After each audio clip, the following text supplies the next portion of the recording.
June 14, 1944. Lingèvres, Normandy. 5:40 hours. Night mist clings to the bocage like gauze as Sergeant Wilfred Harris presses his eye to the sight of a Sherman Firefly VC. The 17-pounder's long barrel juts through a ragged tunnel of hawthorn and nettles, fixed on a sunken lane one hedgerow over. From the ditch below, crickets chirr, a bird calls, and then, clank, a distant metallic cough. German engines. Stand to, Harris murmurs, tone steady over the A-set. Gunner, watch that gap. Loader, APCBC ready. The big brass round thunks into the 17 PDR's open breech, the block slams shut, a physical promise of violence. On the turret basket floor lies a single canvas bandolier of APDS, kept back for worst-case shots, but Harris trusts the tried-and-true capped rounds at these ranges. In the wan light, he can almost see their route traced out, fields that smell of crushed clover, a plot of ripening barley, and ahead, the lane where the Panthers must come. Through the number 43 telescopic sight the world collapses into a narrow rectangle, wavering with heat. The first Panther noses forward, the flat snout and mantlet unmistakable even in the syrupy morning. Harris calls the range, calm. 800. Wait for the angle. The Panther driver, wary, slews, giving the Firefly a sliver of side armor. Harris doesn't take the bait too early. The gunner, breathing shallow, shoulders tight, centers the reticle. On. Harris's voice hardens. Fire. The 17 PDR barks like a slammed steel door. Recoil shudders the turret ring.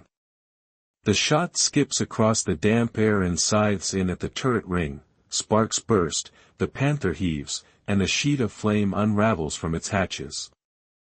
Hit, the loader blurts, already ramming the next APCBC into the hot throat of the breech. The tank smells of cordite and paint. Harris watches shapes tumble from the enemy's hull, hands, boots, smoke-stained faces. The second Panther lunges forward as if goaded. Same lane, second target, 950. Harris keeps them cold, a metronome amid chaos. The second Panther angles to present its glassy like a shield. Harris lets seconds pass, each a pulse-beat drum, until the driver edges to clear the burning wreck. Side plate again, thin as a promise. Fire. The Firefly kicks.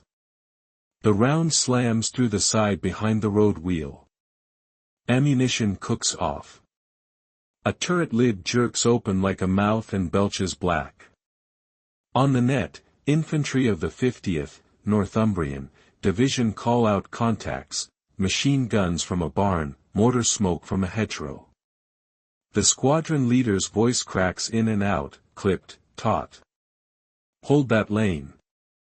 A troop, maintain overwatch. Harris's driver inches their Sherman a hand's breadth left, just enough to keep the muzzle in the shadow of the hedge. The loader's arms gleam with sweat as he feeds another heavy shell. Up. Third Panther. The steel snarl of its Maybach rises, closer. It bursts through the smoke, commander buttoned, Coke's gun probing. The British hull seems to shrink around the crew. Range, the gunner asks, dry-mouthed. 700. Harris can see the enemy's commander's cupola swing, searching. The Panther stops dead, like a stag scenting wolves. Steady. Now. The gun roars. This time, the hit crashes into the mantlet edge, deflects down into the fighting compartment. The Panther's bow sags, then a violent shudder, and the entire turret jerks like it's trying to leap. Fire blossoms, hungry and orange. There's motion to the right, track links flashing. A fourth Panther. Someone on the net curses that there were only supposed to be two. Panzer Lehr is not reading from the British map. Harris shifts tone. Loader, last 2 APCBC, then APDS if they face up. The loader nods, jaw set, hands already blackening. The 4th Panther swings wide, trying to flank through a break in the hedge. Harris waits until the enemy's hull is almost broadside, until the hedgerow shadow hides British dust. On. Fire. The impact is obscene, a whip crack followed by a tearing shock. The Panther stumbles, smoke ropes from its engine deck. Crew bail, stumbling into barley. A British Bren team rattles a warning burst, more to pin than to kill. 5th. Harris can feel the number settle on his shoulders like a superstition as the next shape shoves into view, long gun, sloped plates, that predatory gait. The Panther halts in the lane, hull front showing, turret twitching for a shot. APDS, the loader asks, hand on the black-tipped sabot round. Negative, Harris says, eyes hard on the turret cheek. We're not gambling today. He measures it, a painter searching for the empty space between lines. The Firefly coughs steel. The shot strikes the turret face at the 9 o'clock edge and the Panther's gun lolls, stopped mid-search. A second later, Harris orders, follow up, same point. The loader's hands blur. The second round punches home. The German tank rips open with a roar and a gust of blistering heat. A minute ago, the lane was a corridor of menace. Now it is a pyre.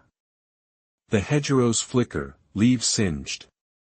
In the smoke, infantry wave forward, shoulders hunched, eyes wide at the wrecks, 5 Panthers within view, each a black sermon written in steel and flame. Inside the Firefly, the crew do not cheer. They listen. Engines. Voices.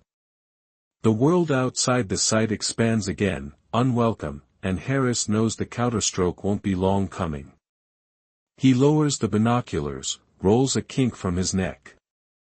Over the net, Harris, hold. Expect return. They know where you are now. He can feel the enemy commander on the far side of the smoke making the same calculation. Somewhere in the gray behind those hedges, a German radio voice, flat, decisive, find the long gun Sherman first. The counterstroke comes as a sound before it has shape, the cross-current of engines moving in echelon, the wet clatter of tracks in the next field over. Harris leans into the turret race, listening as if the hedgerows can speak. He shifts them back 3 yards, careful to keep the muzzle line masked. The loader takes the pause to wipe sweat with his sleeve, the gunner recalibrates the sight drum, whispering the ranges like a litany. Outside, the breeze changes and with it the smoke's direction, dragging a ragged curtain across the lane. On the German side, a Panther platoon leader guides his 2 remaining tanks along a parallel hedgerow, using the shadows like a cloak. His voice is low on the FUG 5 set. A single long 7, 6 centimeters, possibly British 17-pounder. We kill that first. He has read reports from the eastern hedgerow line that morning, 5 Panthers disabled in less than 3 minutes by what looked at first like ordinary Shermans. There is a momentary silence in his tank, men digesting the impossible, then the commander's voice becomes iron. We have angles, we have armor. Do not stop. Harris hears the snap of a twig, the brush of a branch against a bow gunner's periscope, and it is all the invitation he needs. Driver, creep. Gunner, right, watch for a muzzle flash. A pulse of light blinks like the eye of an animal in the smoke to their 2 o'clock, and the side of a Panther glides into the sight, glossy with dew. The British gun fires first. The round lands just after the turret ring, the Panther lurches, then slams into the hedgerow, tracks still clawing at earth. The ricochet winds away into the barley. Harris orders a second shot before the first has fully finished speaking. It buries into the engine bay, and the tank exhales smoke like a grave breathing. The second German gets a fragment of luck and a sliver of line of sight. A flash, an impact like a hammer on a church bell. The Firefly jerks, the turret clanks, a rivulet of dust sifts down from the mantlet. Hit us on the mantlet edge, no penetration, the gunner says, voice tight, eyes not leaving the sight. The smell of rust and scorched paint invades. The driver, knuckles white, inches them back into thicker leaf shadow. Harris feels his heart in his throat and presses it down with routine. Loader, up. Up. Infantry ripple forward, finding cover behind smashed orchard walls, calling arc markers to the tanks. A Vickers gun chatters long bursts. There is a sudden silence to Harris's front, the enemy Panther has cut its engine to listen. Harris decides to break the silence in his own way. Driver, right 2 lengths. Gunner, hold your muzzle at the lane mouth. He uses the binoculars through the commander's hatch, peering above the hedgerow. A flicker, just a black cross glimpsed between alder switches. He ducks. He's there. 2 hedges over. They shift position, a snail's pace move that feels like a sprint inside the tight spaces. Harris is acutely aware of what one lucky 75mm shell can do to a turret full of men and explosive. He calls for smoke from the infantry mortars on the net. White blooms begin to build awkwardly over the lane. He does not need concealment so much as confusion. The next duel lasts a handful of heartbeats. The German, perhaps rattled by the sudden graying out of his view, tries to nose his Panther into the lane that has already eaten his comrades. He presents a quartering front. Harris takes the shot in the instant between his seeing and being seen, the round striking at the mantlet's shoulder. The impact sends bright shivers of light along the armor. The Panther's gun dips, then swings up like a startled animal. The Firefly fires again, and this time the round finds the lower hull where the plate meets the torsion housing. The Panther buckles. The hatch flips, bodies spill, and a figure, blackened and stumbling, crawls into the ditch. Over the net, there is breathing and then one word that carries in its flatness the shock of it all, 5. It is not triumph. It is a tally. On the far side, German grenadiers take the story back with them as they fall away to new lines behind Lingèvres. The English have a long-gun Sherman that kills head-on from hedgerow to hedgerow. The name Firefly circulates in multiple tongues, never official, but sticky as burrs. Tankers warn each other in the recalls, long barrel, boxy turret bustle, shoots first, hits hard. Zuerst die langen Kanonen, a platoon leader barks, first the long guns. Morale doesn't shatter, it tightens, brittle. By late afternoon, Harris sits atop the Firefly's turret, cup of tea scalding his palm, staring at the lane that no longer exists beneath the smoke and blackened steel. Infantry step over track pads still warm. A sapper leans in and runs a hand over a neat hole punched into a Panther's turret cheek. That'll do it. The loader, younger than he looks after today, studies the spent cases stacked like brass cordwood inside the turret bustle. His hands shake only when he stops moving. The squadron leader's Cromwell noses up, its paint peeling in strips from the exhaust heat. A voice from within, Harris, good work. We'll be relieving before dark. There is no mention of numbers. Numbers feel obscene in daylight. Harris nods, finishes the tea, and only then lets the tremor reach his fingers and pass. Above them, a flight of RAF Typhoons slants west, rockets slung underwing, hunting. Night folds over Lingèvres with shocking speed. In the dark, the Firefly's long barrel becomes a shadow among shadows. Somewhere down the line, a German crew chief cleans his hands and tells a driver, voice low, that tomorrow they look for the British long guns first. August 8, 1944. Cintheaux, Saint-Aignan-de-Cramesnil, south of Caen. 12:20 hours. The late summer heat hums over the open fields, shimmering off the road that knifes north-south like a blade. In a thin woodlet just west of the highway, a Sherman Firefly crouches, engine idling in a low purr. Inside, Trooper Joe Ekins, gunner, blinks sweat from his eyelashes and keeps his world centered on the vertical hairline in his sight. He's Northamptonshire Yeomanry, a squadron, part of a wider push the planners named Totalize, and whatever the name, it feels like a hammer. Hold your fire, Joe, his commander says, voice clipped, careful. Wait till they're clear of the dust. Up the highway, dust swirls in thick banners behind heavy shapes. Tigers. PZKPFW6 OSF. The old bruisers with armor like a bank vault and a gun that takes the breath away. They are coming fast, emboldened or reckless, aiming to snap the Canadian and British drive by ripping into the flank. Ekins settles his breathing.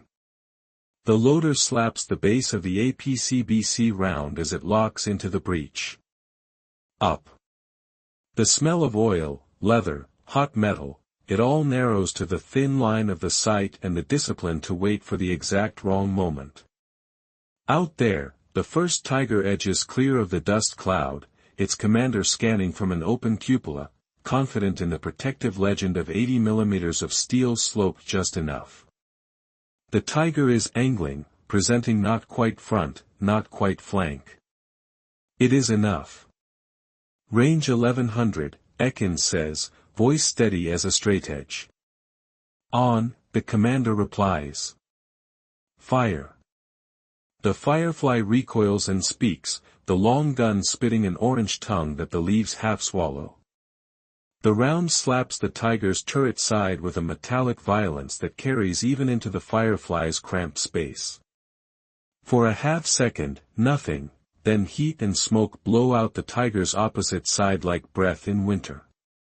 The big cat rolls to a stop, gun dipping like a man's head bowing. Second Tiger, further back, tries to make a sprint past the burning wreck. Ekins cranks, the commander calls fine corrections like calling steps on a dance floor. The loader is already up, faster for fear and practice both. Up. On.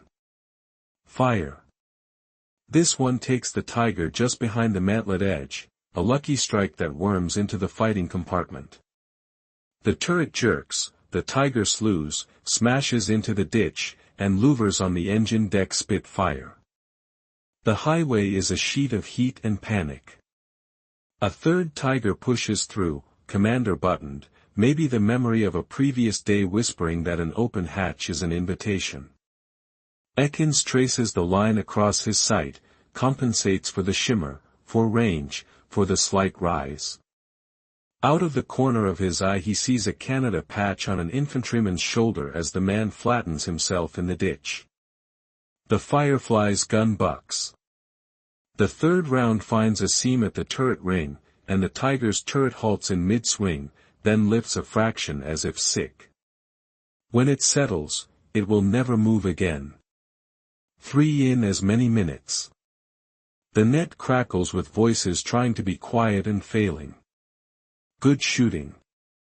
More Tigers, left of the road. Keep your muzzles cold. The Firefly's commander peers again, pack of cigarettes forgotten in his breast pocket.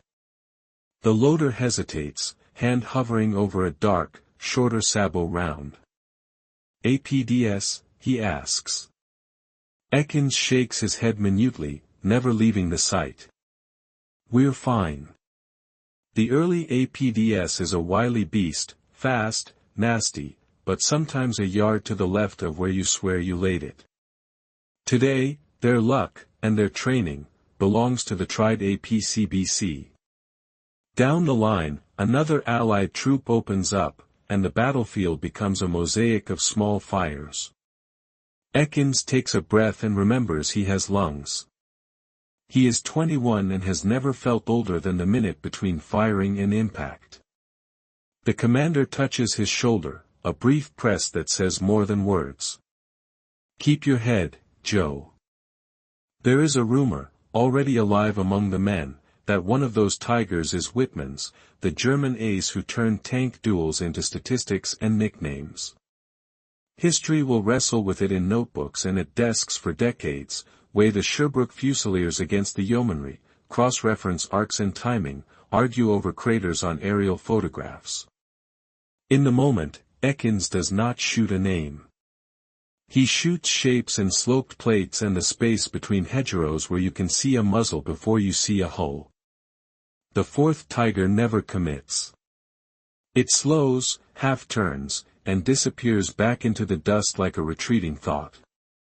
The Firefly's crew sit in the sudden quiet that follows a burst of managed panic, the tank's hull ticking as heat scribbles in the metal. Ekins's hands loosen on the grips.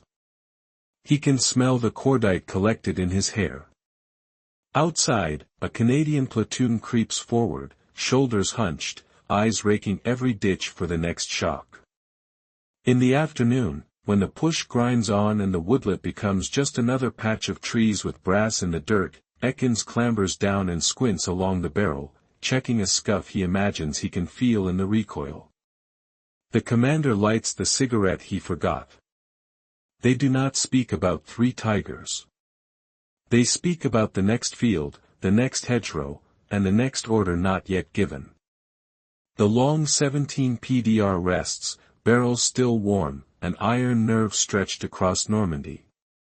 The story runs ahead of them into German lines like a rumor that arrives already true, a single British long-gun Sherman in a coppice, 3 tigers in under 5 minutes.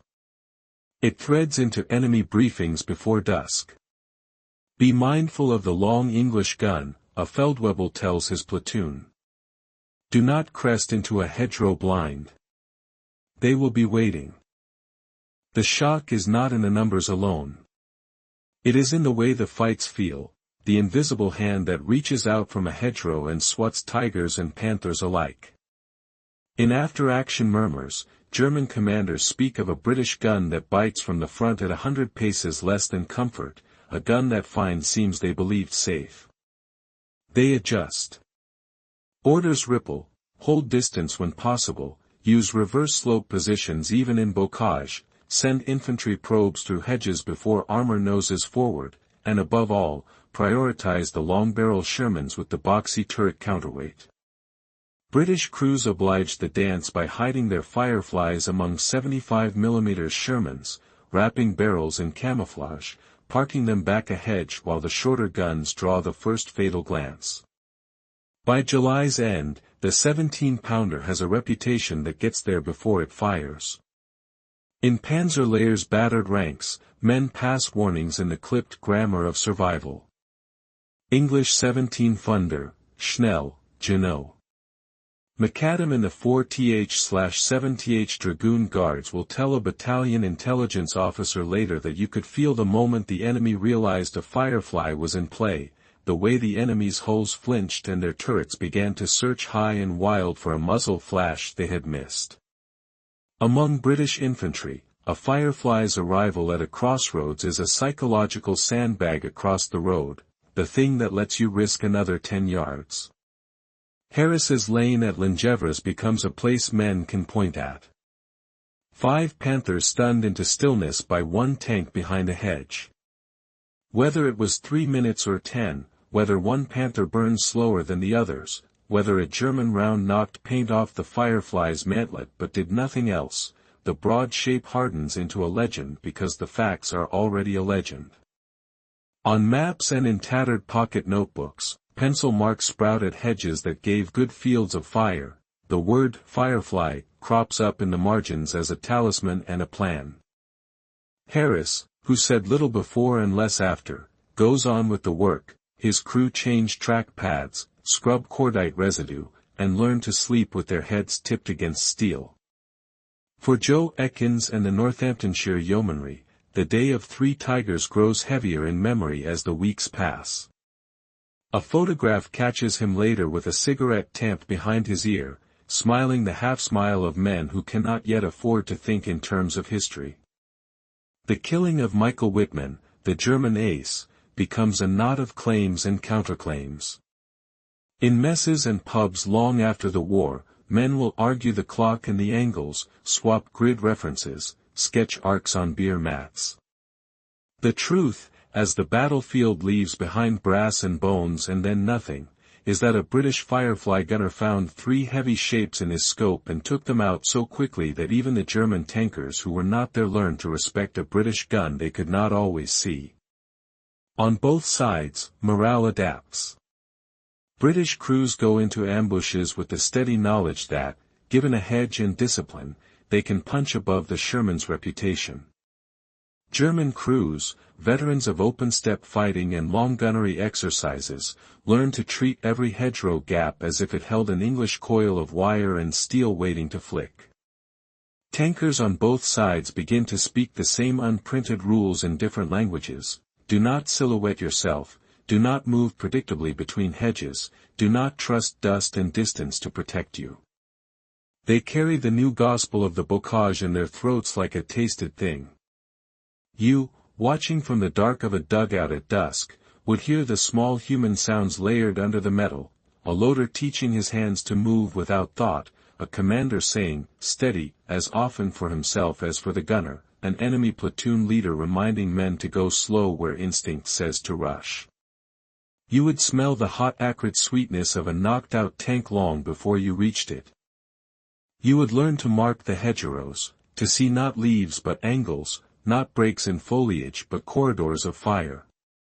When the weather turns and the front lengthens toward Falaise, the legends travel with the regiments like extra kit. The Firefly's long barrel becomes a line drawn under maps of the summer, at Lingèvres, at Cintheaux, in 100 unnamed fields where green English patience met German steel faith. More than once, an enemy crewman climbs from a ditch and stares across at a Sherman that looks like any other, olive drab flaking, stowage crooked, and sees only the gun, long and implacable, and understands too late that length is not vanity but intent. In years that follow, when men gather to talk, it is the small details that stick: a hedgerow tunnel cut so carefully it fooled the eye, the way a 17 PDR recoiled like a live thing, the exact shade of smoke a Panther made when struck in the engine. A veteran of Panzer Lehr, hair gone to winter straw, will mutter to his grandson that the English had a gun that made you feel naked at 500 meters. A British trooper will tap a photograph of a long barrel and say nothing at all. Between them lies a summer where a single Firefly, in the right place, at the right minute, made even the proudest panzer crews blink and believe for the first time that their armor was only armor after all.